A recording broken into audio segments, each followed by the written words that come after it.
ஸ்ரீ சிவசங்கரா தேவனே, ஸ்ரீ சிவசங்கரா தேவனே. Shankaram Sivashankaram.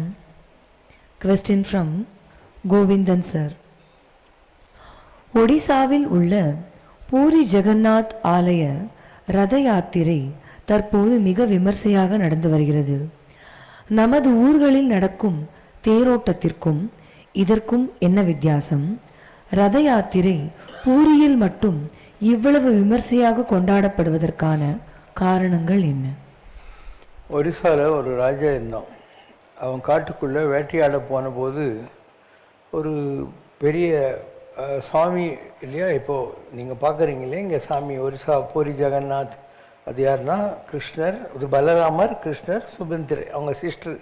So this is Balarama, Krishna and Subhadra, not Rukmini Satyabhama. அவங்க இருக்கிற ஒரு குகைக்கு போனோம். அந்த குகையில் அவங்கெல்லாம் இருக்கிறத பார்த்து சந்தோஷப்பட்டு நம்ம இந்த இடத்துக்கு திருப்பி வரணும்னு சொல்லி விதையை போட்டுக்கிட்டே வந்தான், ட்ரேஸ் பண்ணுறதுக்காக. திருப்பி வந்தால் அந்த இடத்த கண்டுபிடிக்கிறதுக்காக. ஸோ பெரிய மழை வந்து மரங்கள்லாம் வந்ததுனால அவன் மிஸ் பண்ணிவிட்டு அண்ட் ரொம்ப வருஷம் கழித்து தான் அவன் திருப்பியுமே புவனேஸ்வருக்கு வரான். பூரி ஜெகநாத்துக்கு ரொம்ப வருஷம் கழித்து தான் வரான். ஏன்னா வழி தெரியல, அதுக்குள்ளே டைமே மாறி போய் அடுத்த யுகம் வந்துச்சுங்கிற மாதிரி. அப்போ தான் பார்த்த அந்த சிலைகளை அதே மாதிரி வடிக்கணுங்கிறதுக்காக ஒரு பெரிய சிற்பி இல்லை ஸ்கல்ப்டர் அவரை கூப்பிட்டு சொல்கிறான். அவர் சொல்கிறாரு, நீ வந்து நான் பண்ணி முடிக்கிற வரைக்கும் அந்த சிலைகளை பார்க்கக்கூடாது அப்படின்னு சொல்லிவிட்டு அவர் ஒரு ரூம்குள்ளே போய் உட்காந்துக்கிட்டு அந்த சிலைகளை வடிச்சிக்கிட்டே இருக்கார். இவனுக்கு ஒரு க்யூரியாசிட்டி, அது எப்படி இருக்கும் பார்க்கணுங்கிறதுக்காக. இப்போ பார்த்துறான்னா அது மூலியாக நின்று போகுது, இன்கம்ப்ளீட் ஸ்டாச்சூஸ். இப்போ நீங்கள் அந்த கோயிலில் பார்க்குறது இன்கம்ப்ளீட் ஸ்டாச்சூஸ். அது ஒவ்வொரு வருஷமும் என்ன பண்ணுறாங்க, அந்த பழைய இதை எரிச்சிட்டு புது மரத்தில் அதே மாதிரி பண்ணுறாங்க. வருஷம் மாற்றிக்கிட்டே இருக்காங்க. அதுதான் ரத யாத்திரைன்றது. அது எரிக்கிறதுக்கு முன்னால் ஊரில் இருக்கிற எல்லோரும் பார்க்குற மாதிரியும், அங்கேருந்து ஒரு 2-3 கிலோமீட்டர்ஸ் தள்ளி போனால் அவங்க மாமனார் வீடு இருக்கிறதா ஐதீகம் சாமிங்களுடைய. அதனால் அங்கே கொண்டு போய் ஒரு வாரம் வச்சுட்டு திருப்பியும் கொண்டு வந்து எரிச்சிடுவாங்க. அடுத்த சிலைகளுக்கு உள்ளது 1 வருஷத்துக்கு முன்னாடியே ஆரம்பிச்சிடுவாங்க. இதுதான் பூரி ஜெகநாத்தில் நடந்துக்கிட்டு இருக்கிற விஷயம். ஸோ காட்டில் ஒரு கொடிமரம் இருக்குது இல்லையா, அது மேலே பறவைகள் எல்லாம் பறக்காது அப்படின்னு சொல்லியிருக்காங்க. ரெண்டாவது, அதில் என்றைக்கு அந்த இது சாஞ்சி போதோ அன்றைக்கி இயற்கையினுடைய பிரளயம் வரும் அப்படின்னு சொல்லியிருக்காங்க. இப்படி பல விஷயங்கள் அந்த இடத்த ஒட்டி இருக்குது, புவனேஸ்வரை ஒட்டி இருக்குது. ஒரு காலத்தில் ஒடிசா என்பது ரொம்ப மகத்தான ஒரு சாம்ராஜ்யம். அசோக சக்கரவர்த்தி இவங்கெல்லாம் இருந்தாங்க இல்லையா, கலிங்க தேசம் சொல்கிறது, மௌரிய தேசம், சந்திரகுப்த மௌரியன்னு சொல்கிறது, அப்படியெல்லாம் இருந்தது. இன்றைக்கி நீங்கள் பூரி ஜெகநாத் கோயிலுக்கு போயிட்டு அங்கேருந்து ஒரு கோனாரக்குன்னு ஒரு இடம். கோனாரக்குங்கிறது சூரியனுக்குள்ள கோயில், பழைய காலத்து கோயில். அது இப்போது ஆல்மோஸ்ட் மியூசியம் மாதிரி மாற்றிட்டாங்க. பழைய மாதிரி பூஜை அதெல்லாம் கிடையாது. கோனாரக்கிலேருந்து ஒரு 20 மைல்ஸ் போனீங்கன்னா அங்கே ஒரு நாடியெல்லாம் இருக்குது. ஒரிசா பாஷையிலே எழுதப்பட்ட ஒரு ஓலை, கக்கட்பூர்னு பேர் அந்த ஊருக்கு.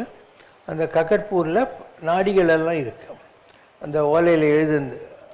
அங்கே வந்து நீங்கள் இவ்வளோ காசு கொடுங்கன்னெலாம் கேட்க மாட்டாங்க. ஒரு வயசான பெரியவர், பக்கத்தில் ஒரு அம்மன் கோயில் மாதிரி இருக்கும், அங்கே ஒரு சின்ன வீட்டில் அவர் உட்காந்துருப்பார். நீங்கள் ஒன்றுமே கேட்க தேவையில்லை. அங்கே அவர்கிட்ட போய் உட்காந்தோடனே அவர் ஏதோ ஒரு ஓலையை எடுத்து உங்கள் நெத்தியில் வச்சுட்டு படிக்க ஆரம்பிச்சிடுவார். நீங்கள் 3 கேள்வி நினச்சிக்கோங்க, நாங்கள் அதுக்கு பதில் சொல்கிறோம். நீங்கள் கேள்வியும் சொல்ல தேவையில்லை, எழுதியும் கொடுக்க தேவையில்லை. ஸோ அந்த ஓலையில் நீங்கள் என்ன நினைக்கிறீங்களோ அதுக்கு பதிலெல்லாம் வரும். இதுதான் அந்த கக்கட்பூர்னுடைய விசேஷம். காசெல்லாம் வாங்க மாட்டாங்க. நீ இஷ்டப்பட்டது 50-100 எது போடலாங்க. போகிறவங்களாம் ஏழை ஜனங்க, 5-10 கூட போகிறவங்களாம் இருப்பாங்க. இதுதான் கக்கட்பூர் நாடியுடைய விசேஷம். நான் வந்து ஒருத்தர் டெல்லியில் இருக்கிற போது அவங்க டிவியில் இது ஒரு வந்திருக்கு கக்கட்பூரை பற்றின்னு காட்டினாங்க. அண்ட் அங்கே அந்த ஓலை படித்தாங்க. அப்போ அந்த ஓலை படிக்கிறவர் சொன்னார், என்னை பார்க்க எவ்வளவோ பேர் வராங்க, எனக்கு அதெல்லாம் வந்து லௌகீகமாக இருக்குது, உன்னை பார்த்து எனக்கு ரொம்ப சந்தோஷமாக இருக்குது அப்படின்னு சொன்னார். அதாவது அந்த வயசான பெரியவர், இப்போ 90 வயசு கூட ஆகிருக்கும். உன்னை பார்த்தா எனக்கு ரொம்ப சந்தோஷமாக இருக்குது அப்படின்ற வார்த்தையை சொல்லிவிட்டு எனக்கு பல இதெல்லாம் சொன்னார். ஆன்மீகத்தில் பெரிய நிலைகள் இதெல்லாம் சொன்னார். அதுக்கப்புறம் நான் வந்து ஒரு தடவை போயிருக்கேன் திருப்பியும். அண்டு நம்ம விக்னேஷ் ஒரு தடவை போனோம். அண்டு யாரோ கூட போனாங்க, ரமணா ஒரு தடவை போனான்னு நினைக்கிறேன். ஸோ நம்ம ஆளுங்க 2-3 பேர் போனாங்க. இப்பயும் சொல்லிக்கிட்டு தான் இருக்கிறாரு, எல்லாம் சொல்லிக்கிட்டு தான் இருக்காரு. ஸோ கக்கட்பூர் நாடி உங்ககிட்ட இருக்கா? கக்கட்பூர் போகிறதுக்கு முன்னால் ஒரு அம்பாள் கோயில் இருக்காங்க. அங்கேருந்து ஒரு சின்ன ஊர், அந்த கக்கட்பூர் ஒத்தையடி பாதையில் தான் போனோம். இதெல்லாம் ஒரு காலத்தில் யாரோ பெரிய மகான்கள் எழுதி வச்சுட்டு போனது. யாருக்கு தலையெழுத்து இருக்கோ அவங்களுக்கு அது படிக்கிறதுக்கான வாய்ப்புகள் கிடைக்கிது, அதை படிக்கிறாங்க. ஆக்சுவலாக ஒரு லாஸ்ட்டு ஒரு கிங் இருப்பார் ஒரிசாக்கு, அவரோட அந்த கோயில் அழிஞ்சிடும் அப்படின்னு கூட இருக்குது. இன்றைக்கி பார்க்குற பூரி ஜெகநாத் கோயில் அதோடு அழிஞ்சு போயிடும். அங்கே இருக்கக்கூடிய சிலைகள் எல்லாம் வேறு ஊருக்கு மாற்றுவாங்க அப்படின்னு கூட சாஸ்திரத்தில் இருக்குது. ஸோ வர்றபோது வரும். ஆனால் இப்போ நிறைய கூட்டம் ஆகிப்போச்சு அந்த கோயிலில். ஒரு நாளைக்கே வந்து 10,000-20,000 பேர் க்யூவில் நின்று பார்க்குற அளவுக்கெல்லாம் இருக்குது. ஒரு காலத்தில் கூட்டமே இருக்காது. இருந்தால் படிங்க இருக்கு பாபா. Your guru is a bala brahmachari. என்னை பற்றி அவர் சொன்னார். உன்னுடைய குரு யார் போய் படித்தாங்களோ அவர் சொல்கிறாரு, அவர் பால பிரம்மச்சாரின்னா ஐயப்ப சாமின்னு அர்த்தம். Whatever he is today and the position he has attained is due to grace of goddess. அம்பாளுடைய அனுகிரகத்தினால இவ்வளவு உயரங்களை அவர் தொட்டிருக்காரு. Goddess has given this power for Janakalyan. மக்களுக்கு நல்லது செய்யறதுக்காக, ஜனகல்யாணம் மக்களுக்கு, அதுக்காக இந்த பவரை கடவுள் அவருக்கு கொடுத்துருக்காரு. And he has also been doing it even now. அவர் ரொம்ப நல்லா செய்கிறார் அந்த வேலையை. He will do yajna anushtanam for the well-being of the world. உலகம் நல்லா இருக்கிறதுக்காக அவர் டெய்லி யாகம் வளர்த்து பூஜை பண்ணுவார். His bhavam is to do seva for the people and the samaj. அவருக்குன்னு ஒன்றும் இல்லை, மக்கள் நல்லா இருக்கிறதுக்காக அந்த பாவனையில் அவர் இதெல்லாம் செய்கிறாரு. He has to do yoga. After the yoga or the tapas phase, he will do a yajna and his sadhana will become siddhi. He will get the blessings of goddess and start traveling outside India preaching about God.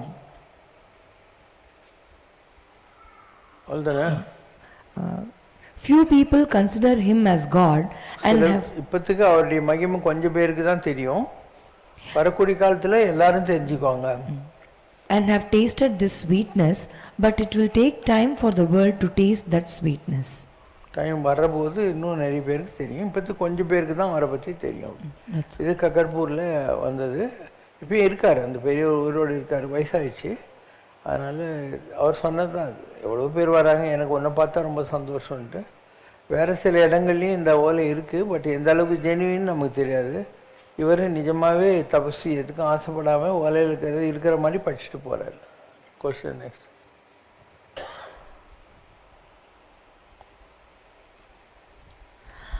உன்னிடம் எதையும் எதிர்பார்த்து நான் ஆன்மீகம் செய்வதில்லை. உன்னுடைய loyalty மட்டும்தான் நான் உன்னிடம் எதிர்பார்க்கிற ஒரே ஃபீஸ் என்று முந்தைய அருளுரைகளில் தாங்கள் தெரிவித்திருக்கிறீர்கள். முந்தைய அருளுரை மாத்திரம் இல்லை, எப்பயுமே அதுதான் சொல்கிறேன். எனக்கு யாராலையும் ஆக வேண்டிய வேலை ஒன்றும் இல்லை. அதான் இவ்வளோ பண்ணிட்டேன். காலெலாம் பேங்க்கில் கடன் வாங்கினதில்லை. இவ்வளோ பெரிய ஆசிரமத்தை நடத்துகிறேன். யார் தெய்வமே எனக்கு தேவையில்லை. இன்றைக்கி வரைக்கும் கூட பேங்க்கில் ₹1 கடன் வாங்கினதே கிடையாது. என்ன செலவு இருக்குது? ஒன்றும் செலவில்லை. இதெல்லாம் நீங்கள் தான் பெருக்கிறீங்க, பூஜையெல்லாம் நீங்கள் தான் பண்ணுறீங்க, பிரசாதம் அதெல்லாம் நீங்கள் தான் ஸ்பான்சர் பண்ணுறீங்க, எல்லாமே நீங்கள் தான் செய்கிறீங்க. அதனால் இந்த மாதிரி ஒரு செல்ஃப் சஃபிஷியன்ட் ஆர்கனைசேஷன் நீ பார்க்கவே முடியாது எங்கேயும். அங்கங்கே சாமியாருங்க நோட்டீஸ் அடித்து ₹5 கொடுக்குறியா மாதிரி அதை குழு ஊத்துறன்னு சுற்றி இருக்கிற காலத்தில் நான் ஜில்லா சொல்கிறேன், இவ்வளோ பணம் இருக்குது என்கிட்ட, வருமானத்துக்கு பஞ்சமே கிடையாது. எதுக்காக வெயிட் பண்ணிகிட்ருக்கேனாக்கா, நிறைய பழைய காலத்து கோயில் இருக்குது, அந்த கோயிலெல்லாம் திருப்பணி பண்ண போகிறேன். அஸ்வத்தாமன் பகவான் கிருஷ்ணரின் சாபத்தால் சிரஞ்சீவி பட்டம் பெற்றவன். அவன் செய்த பாவத்திற்கு தண்டனைதான் இந்த சிரஞ்சீவி பட்டமே தவிர அது வரத்தினால் கிடைக்க பெற்றதல்ல. ஆனால் அதே அஸ்வத்தாமன் இரவில் பாசறையில் உறங்கிக் கொண்டிருந்த பாண்டவர்களை ஈவிரக்கமின்றி கொன்று குவித்தபோது பாசறையின் நுழைவாயிலை கிருதவர்மனுடன் காவல் காத்தவர் கிருபாச்சாரியார். சுருக்கமாக சொல்ல போனால் அஸ்வத்தாமனின் கொடூரமான செயல்களுக்கு முழுவதும் உடந்தையாக இருந்தவர்தான் இந்த கிருபாச்சாரியார். அவர் எவ்வாறு மகாவிஷ்ணுவின் வரத்தால் சிரஞ்சீவி பட்டத்தை பெற்றார் விளக்கி அருள வேண்டும். மகாபாரத்தில் கடோத்கஜன் வர்ற வரைக்கும் தர்ம யுத்தம் நடந்துக்கிட்டு இருந்தது. அதெல்லாம் ஒன் டே கிரிக்கெட் மேட்ச் மாதிரி சூரிய உதயத்தில் ஆரம்பித்து சூரிய அஸ்தமனம் வரைக்கும் சண்டை போடுவாங்க. அதுக்கப்புறம் எல்லோரும் ஜாலியாக உட்காந்து சாப்பிட்னா அட்டடிச்சுட்டு இருப்பாங்க. எல்லாமே கசின் பிரதர்ஸ் தானே, அந்த மாதிரி இருந்தது. ஸோ 6 மணிக்கு மேலே யுத்தம் பண்ணுறது 8வது நாள் யுத்தத்துக்கு அப்புறம் கடோத்கஜனால் வந்தது. அப்புறம் அதர்மமான யுத்தமாக மாறிப்போச்சு. இதில் அபிமன்யு இருக்கான் இல்லையா, அவனை சக்கர யுகத்துக்குள்ளே விட்டு எல்லாரும் சேர்ந்து அவனை கொலை பண்ணிடுறாங்க. அதுக்கு பழி வாங்கணும் அப்படிங்கிறதுக்காக அர்ஜுனன் சபதம் எடுக்கிறான், இல்லைன்னா என் உயிரை விட்டுறேன்னு சொல்கிறோம். இப்போ அதை சக்கர யுகத்துக்கு உள்ளே விட்டதுக்கு காரணமாக இருந்த ஜெயத்ரதனை ஒரு குகைக்குள்ளே வச்சு துரியோதனாதிகள் எல்லாம் லேயர்ஸ் ஆஃப்டர் லேயர்ஸ் இருந்து யாருமே உள்ளே போகாது பார்க்குறாங்க. கிருஷ்ணர் என்ன பண்ணுறாரு, சூரிய அஸ்தமனம் ஆகிறதுக்கு ஒரு 10 நிமிஷத்துக்கு முன்னால் சூரிய அஸ்தமனம் ஆகிற மாதிரி ஒரு மாயை உருவாக்குறாரு. எல்லாரும் இன்னும் அவ்வளோதான், அஸ்தமனம் முடிஞ்சு போச்சுன்னு தைரியமாக ஜெயத்ரதன் வெளியே வர்றபோது இவர் மொழியை இன்ஸ்ட்ரக்ட் பண்ணியிருக்காரு, அவனை கொன்னுறாங்க. அதுக்கப்புறம் மகாபாரதத்தினுடைய போக்கே மாறி போகுது. அதில் இந்த அஸ்வத்தாமன் இருக்கான் இல்லையா, அவன் துரியோதனனுடைய, ஏன்னா துரியோதனன் தண்ணிக்குள்ளே போய் உட்காந்து தபஸ் பண்ணுற போது அவனை மம்பு சண்டைக்கு இழுத்து கிருஷ்ணரும் பீமனும் தொடையில் அடித்தாங்க. தொடையில் அடிக்கக்கூடாது மல்யுத்தத்தில். அப்போது பலராமரே சிஷ்யன்தான், பலராமருடைய சிஷ்யன்தான் பீமனும் துரியோதனும். அவர் கோவம் வருது, நான் இப்படி பண்ணிட்டேன்ட்டு. அப்போது தேவர்கள்லாம் ஆகாசிலேருந்து பூமாரி பொழிஞ்சு துரியோதனன் தான் நித்தோமமான வீரன்னு சொல்லிடுறாங்க. அவனுக்கு கோவம் வருது அஸ்வத்தாமனுக்கு. பழி வாங்கணுங்கிறதுக்காக பஞ்சபாண்டவர்களுடைய வம்சத்தை அழிக்கிறேன் அப்படின்னு. ஸோ எல்லா பேர குழந்தையும் பேத்தி எல்லாரையும் அழிக்கிறான். அப்போது சுபோதரியினுடைய அபிமனுடைய மனைவி இருக்கா இல்லையா, அவளுடைய கர்ப்பத்தில் பரீட்சித் மகாராஜா இருக்கான். அவன் கறிக்கட்டியாக வந்து விழுறான். கிருஷ்ணர் தனக்கு வேண்டிய பஞ்சபாண்டவர்களுடைய வம்சம் அழிஞ்சு போகக்கூடாதுன்னு கறிக்கட்டியாக இருந்த பரீட்சித்தை மாத்திரம் உயிரோடு காப்பாற்றுறாரு. அவன் ஒருத்தந்தான் மிஞ்சினான். அந்த பாவத்துக்காக, அது இவ்வளோ பேரை கொண்டுட்டாங்கிறதுக்காக இவன் பிரம்மாஸ்திரம் வேற விட்டான். பிரம்மாஸ்திரத்தை இவனுக்கு விட தெரியுமே தவிர திரும்பி வாங்க தெரியாது. அதை வேதவியாசர் தான் பத்ரிகாசிரமத்தில் திருப்பி வாங்குறாரு. அதனால் உலகம் அழிகிற வரைக்கும் கலியுகத்தில் நீ இருந்து இந்த உலகத்தில் எவ்வளோலாம் அனாச்சாரம் நடக்க போகுது, எப்படியெல்லாம் தப்பு நடக்க போகுதுன்னு நீ பார்த்து விட்னஸாக வருத்தப்படணும் அப்படின்னு சொல்லிடுறாங்க. அதனால் இன்றைக்கி வரைக்கும் அவன் உயிரோடு இருக்கிறதாகவும், எங்கேயோ மத்திய பிரதேசம் அந்த மாதிரி இடங்களில் வருஷத்துக்கு ஒரு நாள் ஹோட்டலில் சாப்பிட்றாங்கிற மாதிரியும் சொல்கிறாங்க. அஸ்வத்தாமன் இன்றைக்கி இருக்கான்றாங்க. அஸ்வத்தாமன் யார், ஆனானப்பட்ட குரு. 2 பேருக்குமே அவர் தான் குரு, கௌரவர்களுக்கும் பாண்டவர்களுக்கும். துரோணாச்சாரியார் அவருடைய ஒரே மகன். அஸ்வத்தாமனுக்கு சின்ன வயசில் கொடுக்கறதுக்கு பால் இல்லாமல் தண்ணியில் அரிசி மாவை கலக்கி இதுதான் பாலுன்னு கொடுத்துருந்தா அவங்க அம்மா. அந்த வருத்தத்துக்காக தன் கூட ஹைஸ்கூலில் படித்த பாஞ்சால தேச ராஜா இருக்கான் இல்லையா துருபதன், அவங்ககிட்ட இவர் ஹெல்ப் கேட்க போகிறாரு. அவன் இன்சல்ட் பண்ணிடுறான். அவனை பழி வாங்கிறதுக்காக இவர் ஏகலைவனுடைய கட்டை விரலை வெட்டி அர்ஜுனனை கொம்பு சீவி அவனை வெற்றி பெற்று தேர்காலில் கட்டி, நீ எனக்கு பாதி ராஜ்யம் தரேன்னு ஹைஸ்கூலில் சொன்னேன், நீ ஏமாற்றிட்ட, இப்போ ராஜ்யம் பூரா எனக்கு தான், நான் உனக்கு பாதி ராஜ்யம் கொடுக்குறேன்ட்டார். அதனால் அவனுக்கு ரொம்ப உள்ளுக்குள்ளே குரோதம் ஒன்றும் பண்ண முடியல. போய் ஒரு செய்வினை பண்ணுற யாகம், ஆபிச்சாரம்னு அந்த யாகத்தை பண்ணி அதில் தான் திரௌபதியும் திருஷ்டத்யும்னனும் வந்தாங்க. ஸோ அவங்களால தான் மகாபாரத யுத்தமே வந்தது. அதனால தான் எல்லாருமே அழிஞ்சு போகிற மாதிரியெல்லாம் ஆனது. ஸோ யாருக்காக துரோணாச்சாரியர் இவ்வளோ செஞ்சாரோ அந்த அஸ்வத்தாமன் துரோணர் இவர் கூட தான் இருந்தான், துரியோதனாதிகள் கூட இருந்தான். இருந்தது தப்பில்லை. ஏன்னா பஞ்சபாண்டவர்களும் கௌரவாதிகளும் பகல் விளையாடுறாங்க. துரியோதனன் என்ன சொல்கிறான், எனக்கு விளையாட தெரியாது, எங்கள் மாமா சகுனி எனக்காக பெட்டு வைப்பாருன்னா. இந்த படுபாவி தர்மம் என்ன பண்ணியிருக்கணும், எனக்கு பதில் கிருஷ்ணர் பகட வைப்பார்னு சொல்லியிருக்கணும். இவனுக்கு அரிப்பு ஜாஸ்தி, கிருஷ்ணர் இங்கே வரக்கூடாதுன்னு நினச்சிக்கிட்டு விளையாடினான். ஒரு தடவை எல்லாத்தையும் தோற்று போகிறான், எல்லாரையும் தோற்று போகிறான். அதாவது இவன் உண்மையை சொல்லுவான்னு எல்லோரும் தப்பாக நம்பிட்டு இருக்காங்க. அதனால் இவர் சொல்கிறாரு, அஸ்வத்தாமா என்ற யானை கொல்லப்பட்டது, அஸ்வத்தாமா கதா குஞ்சரகா அப்படின்னு நீ சொல்லணும். யானை நீ சொல்கிற இடத்துல ஒரு யானையை பீமன் கதாயத்தில் அழிச்சிடுவான் அப்படின்னு. அப்போனா சரி, தெரிஞ்சே போய் சொல்கிற புண்ணியாத்மா இந்த மாதிரி எங்கேயாவது பார்த்துருக்கியா, இவனுக்காக ஒரு யானை வேற கொல்லணும் இவன் உத்தமன்னு காட்டிக்கிறதுக்காக. ஸோ அதனால தான் ஆயுதத்தெல்லாம் பீஷ்மர் கீழே போட்டார். அது வேற கதை. ஸோ இந்த அஸ்வத்தாமன் இருக்கான் இல்லையா, அவன் அலைஞ்சின்னு இருக்கான் இன்னைக்கு வரைக்கும்னு சொல்லி பார்த்தவங்கெல்லாம் இருக்காங்க. யூடியூப்பில் போய் பார்த்தீங்கன்னா சில டீட்டெயில்ஸ் எல்லாம் போட்டிருப்பாங்க. ஸோ உலகம் இந்த கலியுகம் அழிகிற வரைக்கும் அவன் இருந்து இந்த கலியுகம் எவ்வளோ கேவலமாக இருக்குது, ஜனங்கள்லாம் எவ்வளோ மோசமாக அதர்மமாக நடக்க போகிறாங்க அப்படின்னு. ஸோ அவன் பரிச்சயத்தை காப்பாற்றினான்னா இந்த பரிச்சயத்துக்கு மூளை வேணாம். இவ்வளோ கஷ்டப்பட்டு அவனை கிருஷ்ணர் காப்பாற்றிருக்காரு. இவன் காட்டில் வேட்டையாடுறதுக்கு போகிறான். அங்கே ததிசி முனிவர்னு ஒருத்தர் உட்காந்து தவம் பண்ணிகிட்ருக்காரு. அவர் தவத்தில் இருக்கிறார். இவனை கண்டுக்குன்னு வாங்க உப்புமா சாப்பிடுங்கன்னு சொல்லுவார். அதனால் இவன் என்ன பண்ணுறான், ஒரு பாம்பை எடுத்து அவர் கழுத்தில் போட்டு போயிடுறான். அவருடைய மகன் வர்றான். எங்கள் அப்பா கழுத்தில் யார் பாம்பு போட்டானோ அவன் தட்சக பாம்பு கட்சி 7 நாளில் சாகணும் பண்ணிடுறான். இப்போ பரிசயத்துக்கு தெரிஞ்சு அவன் வருத்தப்படுறான். அப்போ அவங்களுக்கெல்லாம் வழிகாட்டியாக இருந்த சுகபிரம ரிஷி சொல்கிறார், அப்பா சாபந்தான், என் எதிரில் உட்காரு, உங்களுக்கு எல்லாருக்கும் கடவுளாக இருந்த கிருஷ்ணனுடைய பாகவதத்தை நான் சொல்கிறேன் அப்படின்னாரு. ஸோ கிருஷ்ணருக்கு கிளி வடிவத்திலிருந்து சுகபிரம ரிஷி சொன்னது தான் பாகவதம். அதாவது அந்த பாகவதத்தை கேட்டு 7வது நாள், நான் இருக்கிற வரைக்கும் உன்னை பாம்பு கடிக்காதுப்பா, அதனால நான் போகிறேன், உன் உனக்கு உடம்புல இருக்கிற ஆத்மா பிரிச்சிடுறேன்னு சொல்லிட்டு தலைமையில் ஆசீர்வாதம் பண்ணிடுறேன். இவனுடைய உடம்பு மாத்திரம் உட்காந்துக்குது. அப்போ அந்த தட்சக பாம்பு வந்து இவனை நிமித்த மாத்திரம் தொடுது, அவன் உயிரை விட்டுறான். ஸோ எங்கள் அப்பாவை கொண்டுட்டாங்க என்ற கோபத்தில் ஜனமேஜயன் அவனுடைய மகன் வரான். அவன் என்ன பண்ணுறான், பெரிய யாகம், எல்லா பாம்புகளும் அந்த யாகத்தில் தொப்புன்னு வந்து விழுந்துக்கினே இருக்குது. இப்போ அவனை கடித்த தட்சக பாம்பு இந்திர சிம்மாசனத்தை சுற்றிக்குது. ஆனால் அந்த பவருக்கு இந்திரனுடைய சிம்மாசனமே மைன்னு மேலே போதா, நீ கேடுங்கட்டு போன்னு இந்திரன் குச்சிடறான். அப்போ அந்த தட்சனும் அதில் வந்து மாட்டிக்கிறான். இவனுக்கு உடம்பு பூரா தோல் வியாதி வந்தது, ஸ்கின்னே இருக்காது, உள்ள இருக்கிற ரெட் ஸ்கின் தான் தெரியும். அதனால் இன்னும் வெளியே வர முடியாது, காற்று படக்கூடாது, சூரியன் படக்கூடாது, என்ன பண்ணுறதுன்ற போது உத்தவர் சொல்கிறார், உங்களுக்கெல்லாம் குலகுருவாக இருந்தவர் இன்றைக்கி குருவாயூரில் இருக்கார், நீ அவர்கிட்ட போனாக்கா தப்பிக்கலான்னு. ஸோ அவன் அங்கேருந்து குருவாயூருக்கு வந்து கிருஷ்ணருடைய அருளால் வந்து அந்த சர்பதோஷம் நிவர்த்தி ஆகி திருப்பியும் ஸ்கின் வந்து இந்தியாவை ஆண்டான் அப்படின்னு சொல்லி ஒரு இது இருக்குது. ஸோ 2 பேர் தான் மிஞ்சினாங்க மகாபாரதம். பரிசித்து பாம்பு கட்சி செத்தான். ஜனமேஜயன் இந்த மாதிரி கஷ்டப்பட்டு அதுக்கப்புறம் கொஞ்ச நாள் இருந்தால் அப்புறம் விக்ரமாதித்த சாம்ராஜ்யமெல்லாம் வந்தாச்சு இந்தியாவில். ஸோ யார் இருந்தாலையும் அவங்கவுங்க செய்த தவறுகளுக்கு அவங்கவுங்க தண்டனையை அனுபவிக்கிறாங்க. இதில் நம்ம யார் மேலேயும் தப்பு சொல்ல முடியாது. மகாபாரதத்தில் தப்பு பண்ணாத ஆளே கிடையாது. everyone has to be cursed, everyone has to be punished.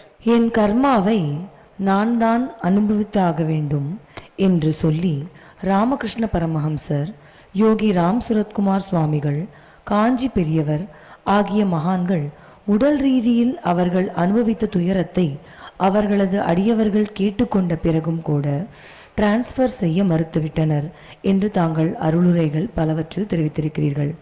ஆனால் ஸ்ரீமத் ராமானுஜரின் ஆன்மீக குருவான ஆளவந்தாரின் சீடரான மாரநேரி நம்பிகள் ஆளவந்தாருக்கு வந்த ராஜப்பிளவை என்ற நோயை அவர் வாங்கல.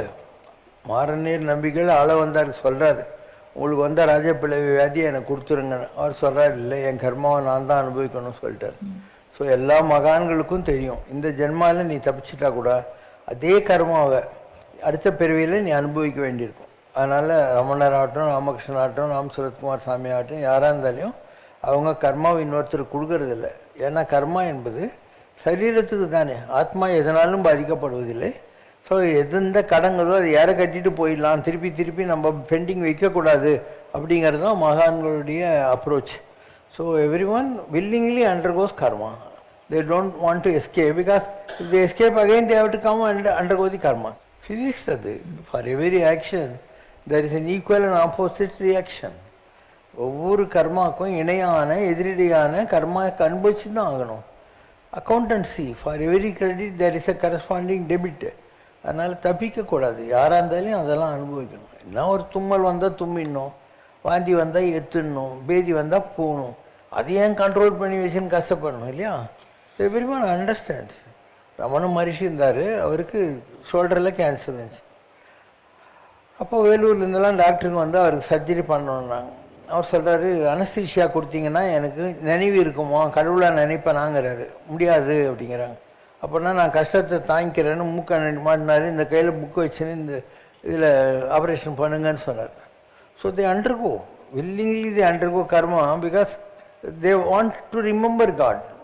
எப்பயுமே கடவுளை மறந்து போகக்கூடாது. கருதா மறவா நெறிக்கான உன் இருத்தால் வனஜம் தரையென்று செய்வாய். நான் அவனை மறக்கவும் கூடாதுன்னு நினைக்கும். அந்த மாதிரி தான் மகான்கள் நினைக்கிறாங்க. யாராக இருந்தாலும் அப்படி தான். இப்போ காஞ்சி பெரியவர்லாம் இருக்காங்கன்னா அவங்கெல்லாம் கூட அந்த நிலைகள் தான். காஞ்சி பெரியவருக்கு தெரியாது அவர் எப்போ சாக போகிறான்னு. இப்போ சாகிறதுக்கு முன்னாடி அவர் வெறும் துளசி தீர்த்தத்தை குடிச்சிட்டு ஜபம் பண்ணிக்கிட்டு தான் உட்காந்துருந்தார். அவ்வளோதான், அப்படியே உடம்பு விட்டுறாரு. ஒவ்வொரு மகானும் அவங்க ராமகிருஷ்ணன் இருக்கார், சிஷியங்கள்லாம் சொல்கிறாங்க நீங்கள் காளிக்கிட்ட கேட்கக்கூடாதான்னு. நான் எனக்குன்னு எதுவுமே கேட்க மாட்டேன்டான்றார். கொஞ்சம் ஜூஸ் குடிக்கிற அளவுக்காவது கேளுங்கன்ட்டு. மறுநாள் எல்லா சிஷிய கேடிங்களும் என்னாச்சுன்னு அவர் சொன்னால், நீ அவர் பெரிதமான பவர் வச்சுருக்க, ஜனங்கள்லாம் உன்னோட இன்டெலிஜென்ட்டு, ஏமாற்றி உங்ககிட்ட பவரை பிடிங்கிடுவாங்க, அதனால் விவேகானந்தங்கிட்ட கொடுத்துரு, அவன் தான் ஸ்ட்ரீட் ஸ்மார்ட்டு, நீ என்கிட்ட ரெஸ்ட் எடுத்துக்கோன்னு சொல்லிட்டா அப்படின்னாரு. ஸோ ராமகிருஷ்ணருக்கும் அதே தான் நடந்தது. Question from Subha Bhaskar. இறைவன் ஆன்மாக்களை முதலில் படைக்கும்போது எந்தவிதமான கர்ம வினைகளும் இன்றி ஒரு தூய்மையான புத்தியோடுதான், அதாவது ஃப்ரெஷ் பீஸாகத்தான் படைக்கிறான் என்றால், பின்பு நாம் ஏன் இந்த உலகத்திற்கு தீய குணங்களினாலும் நமது கடுஞ்சொற்களினாலும் கர்மாவை சேர்த்து கொண்டு துன்பப்பட வேண்டும்? அந்த தாவர சங்கமத்து எல்லா பிறப்பும் எடுத்தெடுத்து நான் நிலைத்தேன்கிற மாதிரி நம்ம எல்லாம் உலகத்தில் சிங்கிள் செல்லுலாராக பறக்கிறோம். மச்சம், கூர்மம், வராகம் இதெல்லாம் இல்லையா, அதெல்லாம் நம்முடைய பிறப்பு தான். நீ மெடிக்கல் காலேஜில் போய் அந்த தாயோட கர்ப்பத்தில் குழந்தை இருக்கிறது குழுவில் வச்சுருப்பாங்க, அதை பார்த்தா தெரியும், அதுதான் தசாவதாரன்றது. ஸோ நம்ம எல்லாருமே இந்த மாதிரி மச்சாதாரத்திலேருந்து ஆரம்பித்து ஒரு ஹியூமன் லெவலுக்கு வந்தவங்க தான். அதுக்கு மேலே வர்றபோது தான் கர்மா வருது. ஏன்னா 6 அறிவு வந்தப்புறம் தான் you are punished for your karmas. Man has been punished to think ரேஷ்னலின்னுவாங்க. அந்த ரேஷ்னல் மைண்டு, இப்போ அனிமல்ஸு இதெல்லாம் இருக்குன்னா அது எமோஷ்னல். உன்னை விட குரங்கு, பறவைகள்லாம் தங்களுடைய குட்டிகளை நல்லா காப்பாங்க, அதனால் எமோஷன். இந்த ரேஷ்னல் மைண்டுன்றது எது ரைட்டு எதிராங்கன்னு தெரிந்து கொள்ளக்கூடிய நிலை. So humans are having rational mind. So they are accountable for their good deeds, good thoughts, bad deeds, bad thoughts. And like that the karmas improve. நீங்களாம் உங்களுடைய செயல்களாலேயும் எண்ணங்களாலேயும் கர்மாவை தேடிக்கிறீங்க. இதில் கொஞ்சம் கர்மாவை தேடிக்கிறவங்களும் இருக்காங்க, ரொம்ப கர்மாவை தேடிக்கிறவங்களும் இருக்காங்க. அது எப்படி கர்மா வரும்லாம் சொல்ல முடியாது. ஏன்னா இதுக்கெல்லாம் ஸ்கூலில் கிளாஸ் எடுத்தால் கற்றுக் கொடுக்குறாங்க. ஒரு குழந்தைக்கு பிறந்து எப்படி கர்மா வரும், எப்படி தப்பிக்கணும், யாரும் கற்றுக் கொடுக்கறதில்ல. வயசான பேரும் கற்றுக் கொடுக்கணும், அதுக்குள்ளே பாதி கர்மா வந்தாச்சு. இப்போ வாழ்க்கை என்பது ஒரு பரமபத விளையாட்டு. தாயம் போட்டு தான் நானும் ஆரம்பிக்கிறேன், நீயும் ஆரம்பிக்கிறேன். நமக்கு ஏணி கடிச்சா மேலே போயிட்டே இருக்கும். பாம்பு வாய் வந்ததுன்னா கீழே இறங்கிடுறோம். சில பேருக்கு ஏணியும் கிடைக்கும், பாம்பு வாய் இருக்கும், ஏறி இறங்கிட்டு இருப்போம். யாரோ ஒரு 10 பேர் 5 பேர் உட்காந்தா அதில் 2 பேர் தான் கேம் முடிப்பாங்க. அந்த மாதிரி வாழ்க்கை என்ற பரமபத விளையாட்டில் புனரபி ஜனனம் புனரபி மரணத்தில் கொஞ்சம் பேர் தப்பிக்கிறாங்க. அவங்கெல்லாம் லிபரேட்டட் சோல்ஸ்ன்றோம்.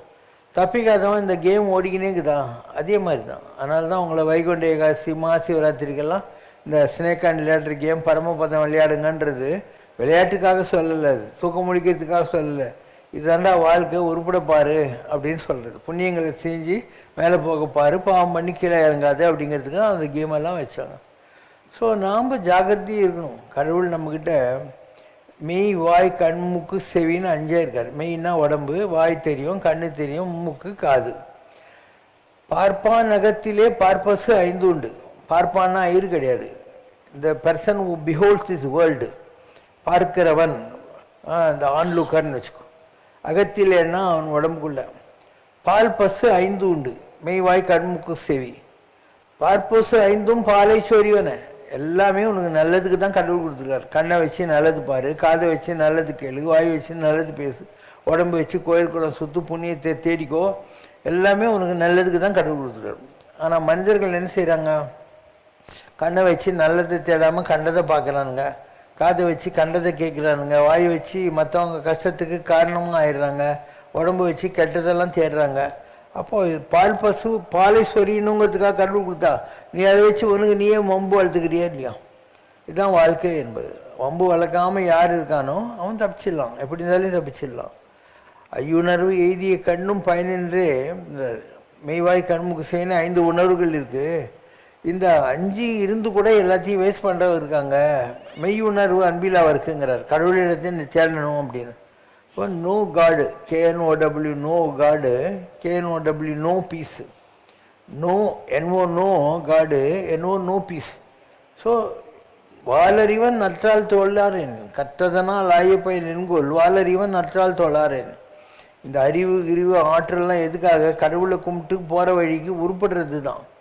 இந்த உருப்படுறதுக்கு முடியாதவங்க உலகத்தில் நிறைய இருப்பாங்க. கும்பிட்டு உய்குவேன் நான் சொல்கிறேன் ஒருத்தன், கும்பிட்டு உய்கிலேன் நான் சொல்கிறேன் ஒருத்தன், கூடும் அன்பினில் கும்பிடலே அன்றி வீடும் வேண்டா விருப்பிலர் ஆயினார்னு சொல்கிறவன் ஹையஸ்ட் லெவல். நான் சாமியை கும்பிட்டுக்கினே தான் இருப்பேன், எனக்கு மோட்சம் கூட வேண்டியதில்லை அப்படின்னு ஆஞ்சநேயர் மாதிரி. ராமரே கூப்பிட்டா கூட வைகுண்டத்துக்கு நீ போயா, நான் இங்கேருந்து கடவுளை நினச்சி உனக்கு நான் பண்ண சர்வீஸ் எல்லாம் ஞாபகம் வச்சுன்னு மனிதர்களில் தபஸ் பண்ணுறேன்னு சொன்ன ஆஞ்சநேயர்கள். இவங்க யார்? கும்பிடலே அன்றி வீடும் வேண்டா விருப்பிலர் ஆயினாருங்கிற நிலையில் இருக்காங்க. ஸோ ஒவ்வொருத்தருடைய மைண்ட் செட்டுன்னு இருக்குது. கடவுள் உங்கள்கிட்ட அன்பை கொடுத்துருக்காரு, அறிவு கொடுத்துருக்காரு. அன்பு அறிவு ரெண்டும் கடவுளுடைய ப்ராப்பர்ட்டிஸ் உங்கள்கிட்ட இருக்குது. அன்பு என்பது எமோஷ்னல், அறிவு என்பது ரேஷ்னல். ஒரு வண்டிக்கு 2 மாடு இருக்கிற மாதிரி ஒரு பக்கம் அன்பு ஒரு பக்கம் அறிவு, இதை வச்சுக்கிட்டு இந்த மாட்டு வண்டின்ற வாழ்க்கையில் போயிட்டே இருக்கணும். எமோஷ்னலாக மாத்திரம் இருந்தாலும் பத்தாது, ரேஷ்னலாக இருந்தால் மாத்திரம் பத்தாது. ஒவ்வொன்றுத்துக்கும் application of knowledge is important. உருகும் செயல் தந்து உணர்வு என்று அருள்வாய். கடவுள்கிட்ட போய் கேட்குறாங்க, the thought of you, the look of you, my heart my soul should melt. உருகும் செயல் தந்து, அதுக்கப்புறம் நான் எங்கே இருக்கேன்னு எனக்கு தெரியணும். இல்லைன்னா நான் எங்கே நான் ஒழிந்து நீயாக வேண்டும்னு மெரி ஆகிட்டாக்க கடவுள் எங்கே இருக்காரு, நம்ம எங்கே இருக்கோம்? ஜீவாத்மாவும் பரமாத்மாவும் நாடி அப்பும் நாடி உப்பும், ஒரு படி உப்பை தூக்கி தண்ணில் போட்டால் 2 மெர்ஜி ஆகிடுமா? அந்த மாதிரி ஆகிறது. இந்த ரேஷனலுங்கிறது எதுக்காக தேவைப்படும்? எப்பொருள் யார் யார் வாய் கேட்பினும் அப்பொருள் மெய்ப்பொருள் காண்பதறிவு, எப்பொருள் எத்தன்மை தாயினும் அப்பொருள் மெய்ப்பொருள் காண்பதறிவு. யார் சொல்கிறாங்கன்னு பார்க்கக்கூடாது, என்ன சொல்கிறாங்கன்னு பார்க்கணும். என்ன சொல்கிறாங்களோ அது எது நல்லதுன்னு பார்த்துக்கணும். இப்படி ஒவ்வொன்றுத்துக்கும் கடவுள் அறிவு வடிவாக நம்மக்கிட்ட இருக்கார். அதுக்காக தான் ரேஷனல் அப்படின்னா பகுத்து ஆய்வது, சென்ற இடத்தில் செல்ல விடாது நன்றின்பால் விப்பது அறிவு. கால் போன போக்கில் கண் போன போக்கில் போகாமல் இழுத்துட்டு வந்து நல்ல விஷயத்தில் நிற்க வைக்கணும். அதுக்காக தான் அறிவு நமக்கு பயன்படுது. ஸோ கடவுளை அடைவதற்காக எமோஷனல் தேவைப்படும். இந்த உலகத்தில் வாழ்கிறதுக்கு ரேஷனல் தேவைப்படும். இந்த உலகத்தில் நீ வாழ்ந்து போயினேங்கிற, எதிரில் ஒரு பள்ளங்குது, பள்ளத்தில் உள்ளக்கூடாதுன்னு ஒன்று சொல்கிறதுக்கு ஒரு அறிவு இருக்குது இல்லையா? அதை நீ பிடிக்கணும் இல்லையா? எமோஷன்ன்றது என்ன? ஒரு பசுமாடு கண்ணுக்குட்டி அது எங்கே தான் போயிட்டு சேர்த்துல பூசின்னு வந்தாலும் நக்கும், அது அன்புனால வருகிறது இல்லையா? ஸோ ஒன்றுத்துக்கும் ஒவ்வொரு அளவுகோல் இருக்குது. நம்ம அதை எப்படி யூஸ் பண்ணணும்னு நம்ம தான் யூஸ் பண்ணி வாழ கற்றுக்கணும்.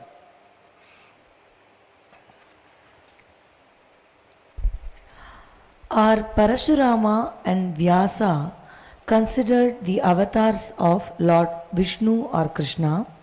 What were their main purposes and spiritual meanings behind their avatars?